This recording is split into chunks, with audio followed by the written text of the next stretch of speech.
He called me a legacy bottleneck right after I'd finished updating the annual audit. I didn't get angry. I just smiled and renamed the folder containing our 43 operating licenses to Muffins for Meeting Day. They thought they could replace me with software. That software didn't have the authentication codes I'd personally registered with the federal government. My name is Rachel Weston. I'm 41, and until recently, I was the compliance management specialist at Veritacin Medical Solutions in Charlotte, North Carolina. 20 years in regulatory compliance taught me one thing: systems fail. But paperwork is forever. I started at Veritacin when we were just 15 people in a converted warehouse. Now we're a 300-employee operation with a gleaming office downtown. Our medical imaging software and devices help diagnose conditions faster and more accurately than traditional methods. We save lives. But corporate America has a way of forgetting who built the ladder everyone's climbing. That Monday morning in April had begun like any other. I'd arrived at 7:15 a.m., well before most of my colleagues, to review the quarterly compliance reports. The office was quiet, just how I liked it. 3 cups of coffee in, I was finishing the last of the FDA submissions when the elevator dinged. A man I didn't recognize stepped out.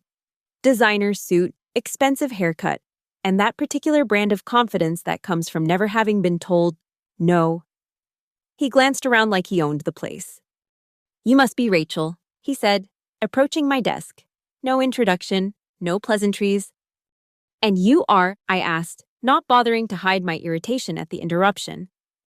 "Eli Brenner, new Chief Operations Officer." He extended his hand, which I reluctantly shook. "I'm surprised to find anyone here this early. Don't you people usually roll in around 9? I'd learned about Eli's hiring through company emails. 33 years old, MBA from Wharton, and a self-proclaimed operational efficiency expert. The announcement had emphasized his experience in streamlining legacy processes and implementing AI-driven solutions, corporate speak for layoffs. "Some of us have actual work to do," I replied, turning back to my screen. "The FDA doesn't accept my algorithm ate my homework as an excuse for missing submission deadlines." He laughed, though nothing I'd said was funny. "That's exactly what I want to talk to you about," he said, perching on the edge of my desk, uninvited. "I've been reviewing your department, and I think we have a real opportunity here." I minimized my compliance dashboard, not wanting him to see what I was working on. Opportunity for what, exactly? Automation, modernization. His eyes gleamed with the fervor of a tech evangelist. "Do you know how much time and money we waste on manual compliance processes? It's the 21st century. Rachel, we shouldn't have people filling out forms that software can handle." The hair on the back of my neck stood up. I'd heard this speech before, from other bright-eyed executives who didn't understand the first thing about regulatory compliance in the medical industry. These aren't Amazon reviews we're filing. Eli, these are FDA submissions that determine whether our products stay on the market.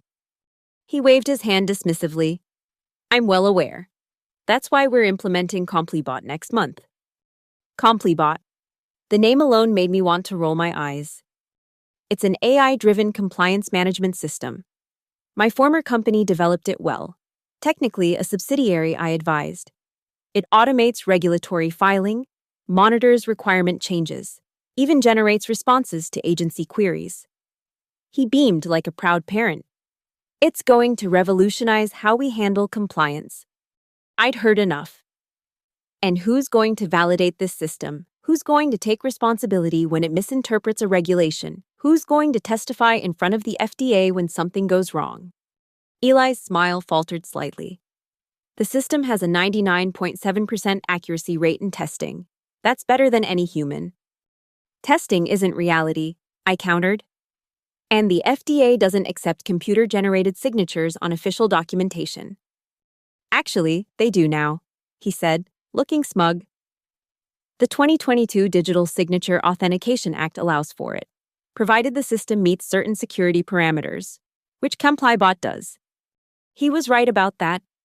Unfortunately, the regulations had changed, though implementation had been spotty at best. What he didn't know, what most people didn't know, was that individual license holders still maintained ultimate legal responsibility, regardless of what system generated the paperwork. Interesting, I said, adopting a neutral tone. I'd love to see the system specs when you have time. This seemed to please him. Absolutely, I'll set up a demo next week. I think you'll be impressed. After he left, I sat staring at my screen for a long moment. Then I opened a new browser window and navigated to the FDA's license management portal. I had a feeling I might need to make some changes, and soon. Over the next few days, I quietly began backing up and encrypting all federally registered information under my control. 20 years in this industry had taught me to prepare for the worst while hoping for the best. And everything about Eli Brenner screamed, worst-case scenario. I wasn't being paranoid.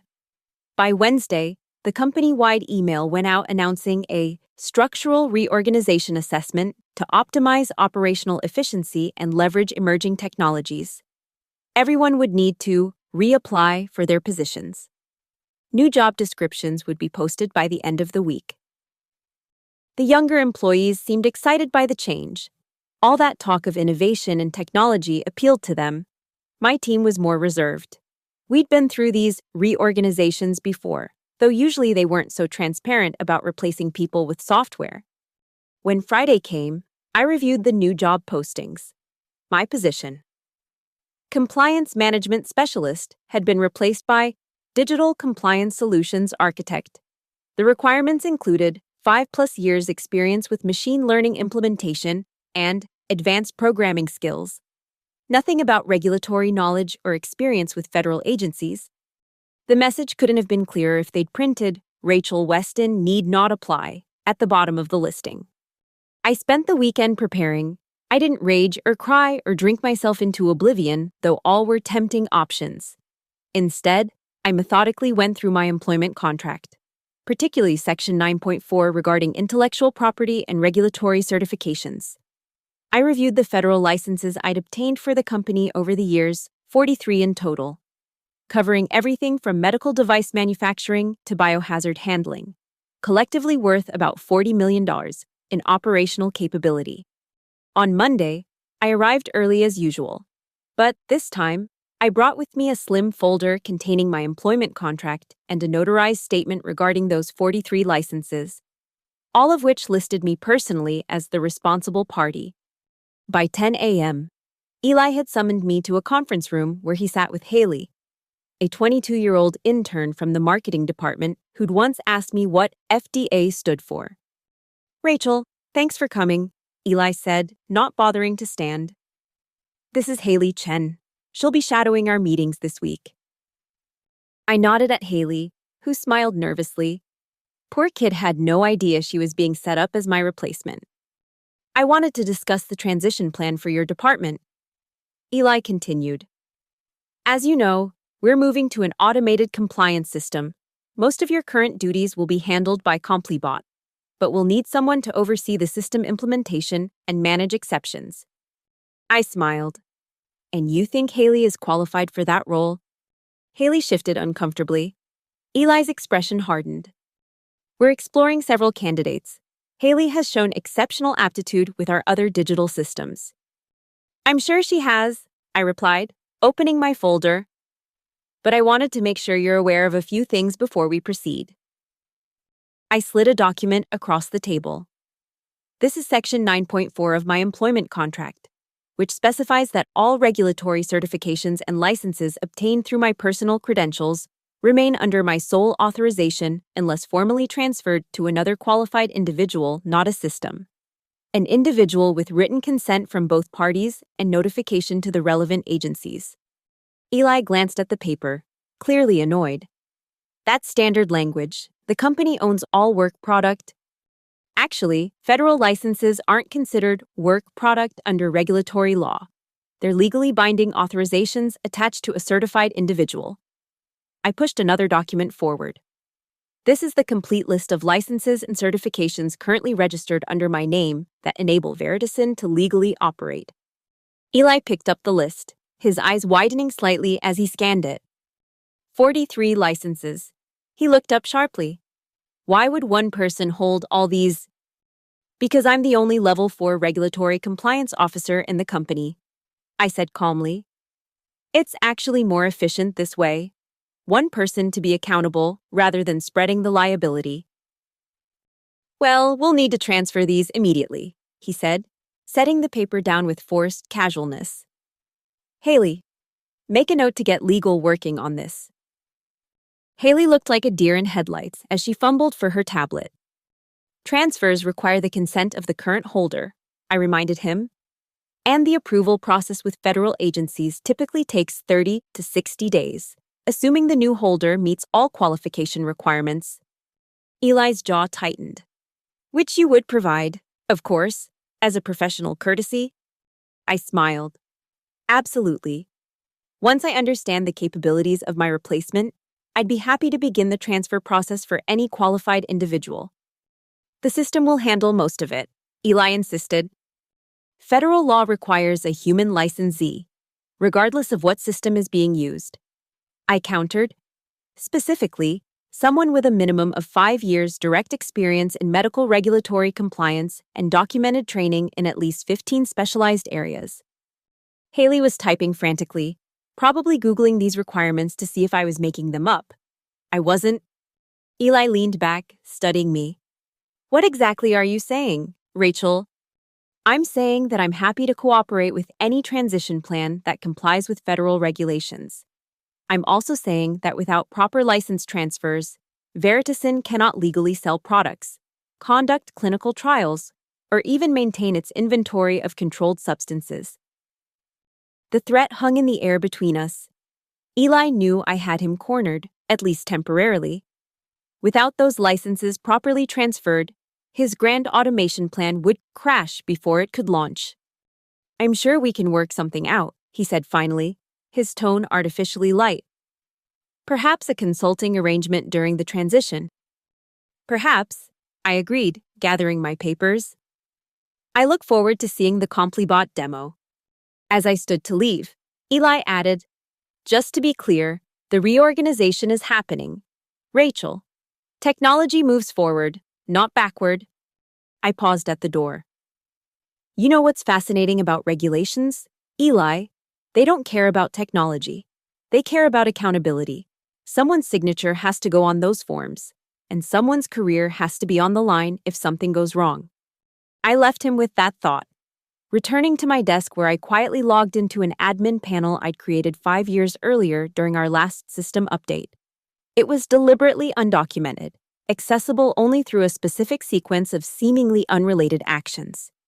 Within minutes, I had revoked all automatic renewal authorizations for our federal licenses while simultaneously backing up the authentication keys to my personal encrypted drive. The Complibot demo the following week was slick. I'll give them that. The system could indeed autofill complex regulatory forms and track submission deadlines. It could generate boilerplate responses to common agency queries and flag potential compliance issues in product specifications. What it couldn't do was authenticate itself to federal systems that required biometric verification from a registered compliance officer.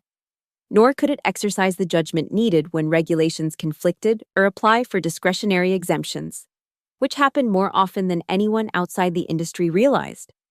I pointed out these limitations during the demonstration, only to have Eli interrupt. These edge cases represent less than 2% of all compliance activities, he said dismissively. We can handle those manually if needed. And who will handle them, I asked, since they require Level 4 clearance? We're exploring options, he replied vaguely. Over the next 2 weeks, the reorganization continued. Departments were consolidated, job titles changed, and people disappeared. Each day, another familiar face would be gone, replaced by a younger, cheaper alternative, or, increasingly, by no one at all as their duties were absorbed into some new automated system. Through it all, I continued performing my duties flawlessly while documenting everything. I updated audit logs, submitted quarterly reports, and maintained our compliance standing. But I no longer shared my methodologies or explained the intricate workarounds I'd developed over years of dealing with contradictory regulations. I kept my knowledge close, no longer training others or creating the detailed procedure manuals I was known for. Then came the fateful all-hands meeting. The entire company gathered in the main conference center as Marcus Lane, our CEO, introduced Eli's vision for the future of Veridicin. I sat in the back row, expression neutral, as Eli described the digital transformation that would propel us ahead of competitors.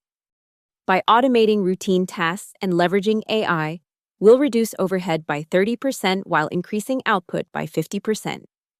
Eli announced proudly, "Our new systems will eliminate bottlenecks and legacy dependencies that have held us back." As he spoke, slides appeared on the screen behind him, showing before and after organizational charts. Department after department had been streamlined, with significantly fewer boxes in the after versions. When he reached the regulatory compliance slide, my department had been reduced from 12 people to 3 nameless positions, surrounded by a cloud-labeled CompliBot framework. Particularly exciting is our compliance automation initiative. Eli continued.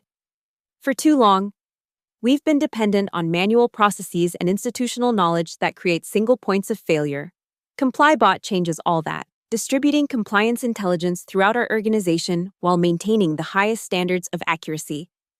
From my seat, I watched my colleagues' reactions. Some nodded enthusiastically, buying the corporate doublespeak. Others looked uneasy, likely wondering if they'd be the next single point of failure to be eliminated. After the presentation, Eli opened the floor for questions. Most were softballs from his supporters or clarifications about timeline. Then Davis from engineering raised his hand.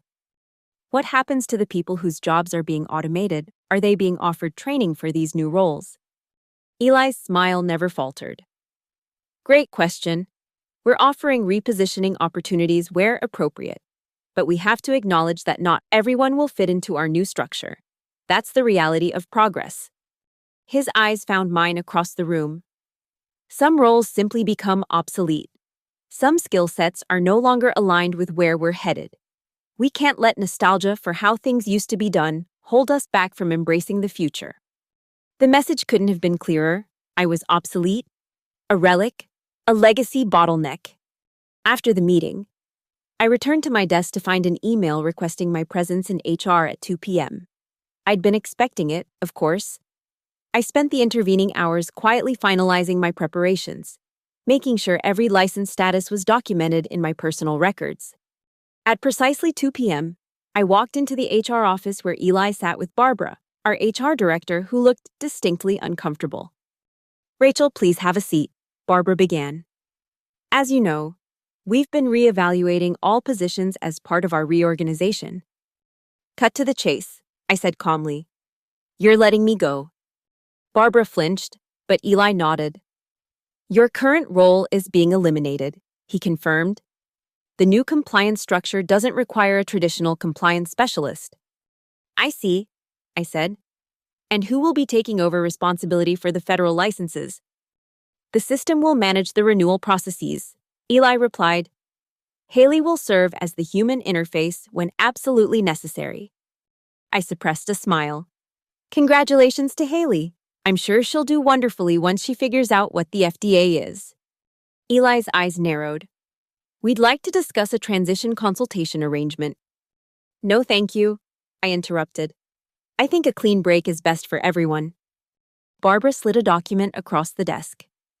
"This is your separation agreement, 2-month severance, continuation of benefits, and the standard non-disparagement clause." I reviewed it carefully, pen poised. "I'll need a printed copy of my complete employment record, including all license registrations." "That can be arranged," Barbara said, clearly relieved I wasn't making a scene. "And I'd like written confirmation that all licenses and certifications registered under my name will be properly transferred according to federal regulations." At this, Eli interjected, "That's already covered in the company property section." I looked him directly in the eye. "Federal licenses aren't company property, Eli. They're legal authorizations granted to specific individuals, but I'm sure you've researched that thoroughly."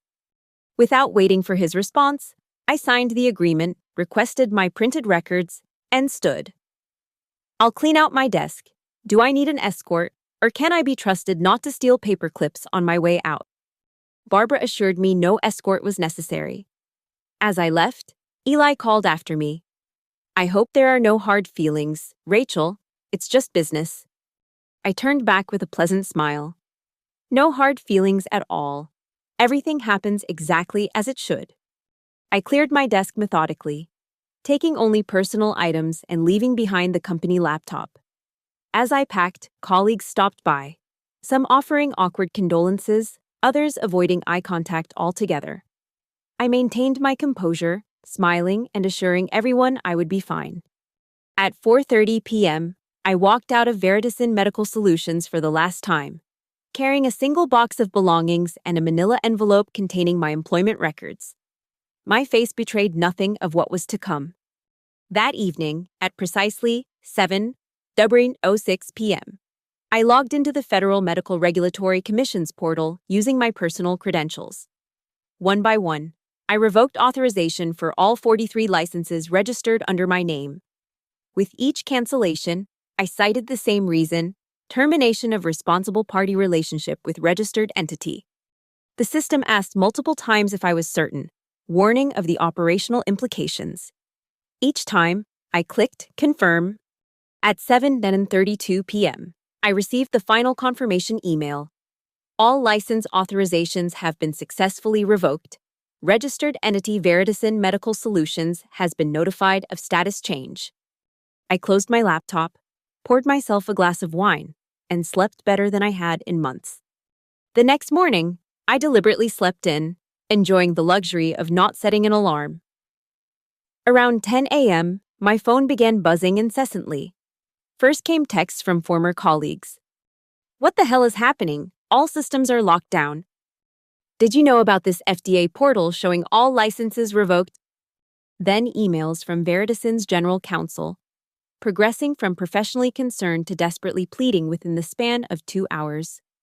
By noon, Eli himself was calling repeatedly. I let each call go to voicemail. His messages evolved from commanding, "Call me immediately regarding the license situation," to threatening, "This could be considered corporate sabotage," to finally, desperately pleading, "Please, Rachel, we need to fix this. Whatever you want." I didn't respond to any of them. Instead, I went for a long walk in the park, enjoying the spring sunshine and the weight that had lifted from my shoulders. By evening, news had spread throughout the industry. A former colleague at another company texted, "Heard Veritacin got shut down by FDA today. Total license revocation." What happened? I replied simply, "Reorganization, I hear." The true magnitude of what I'd done became clear over the next few days. Without valid licenses, Veritacin couldn't ship products, conduct research, or even access certain materials. Orders were backing up. Clients were getting nervous.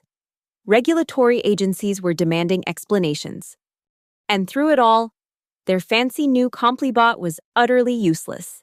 Unable to authenticate to systems that required my biometric verification or answer questions from federal investigators who showed up for a routine inspection that was anything but routine. 1 week after my departure, I received an official letter from Marcus Lane, who had apparently cut short his European vacation to deal with the crisis. The letter acknowledged my invaluable contributions to Veritacin and offered me a position as Chief Compliance Officer with a substantial salary increase and signing bonus. I drafted several responses, ranging from scathing to smugly triumphant, but ultimately sent just one line: "I'm no longer aligned with where Veritacin is headed. Best of luck embracing the future." 3 weeks later, I accepted a position at Nova Ethics Biotech, a Veritacin competitor that had been trying to recruit me for years. My first act as their new chief regulatory officer was to help them acquire 2 major contracts that Veritacin could no longer fulfill due to their ongoing regulatory restructuring. I occasionally hear updates about my former employer. Eli Brenner was quietly let go. The CompliBot implementation was shelved indefinitely. The company spent millions expediting emergency license applications with multiple regulatory bodies, assigning different employees to each one since no single person had my level of certification. They eventually recovered, more or less, though their stock took a substantial hit and their reputation in the industry was tarnished. Some licenses took nearly a year to reinstate. I never spoke publicly about what happened. I didn't need to. The message was clear to anyone paying attention. You can replace processes with automation. You can replace workers with algorithms. But some things, knowledge, experience, relationships, legal accountability, can't be relegated to software. Sometimes, late at night when I can't sleep, I log into the Federal Registry just to check. Veritasyn's licenses are active again, spread across 17 different employees now instead of just me. It's less efficient, more expensive, but undoubtedly safer for them. I imagine Eli somewhere pitching his Complibot to another unsuspecting company, explaining how it will revolutionize their operations and eliminate those pesky legacy bottlenecks. Perhaps he'll succeed. Perhaps the next compliance officer won't have my foresight or determination. But I like to think that somewhere in the business world, my story circulates as a cautionary tale. Before you declare someone obsolete, make absolutely certain they don't hold the keys to your kingdom. Because sometimes, those legacy systems aren't bottlenecks, they're lifelines. And the people you dismiss as relics of the past might just control your future. He called me a legacy bottleneck after I'd updated the annual audit. I didn't get angry. I just smiled and renamed the folder containing 43 operating licenses to Muffins for Meeting Day. They thought they could replace me with software. That software didn't have the authentication codes I'd personally registered with the federal government. And now, neither do they.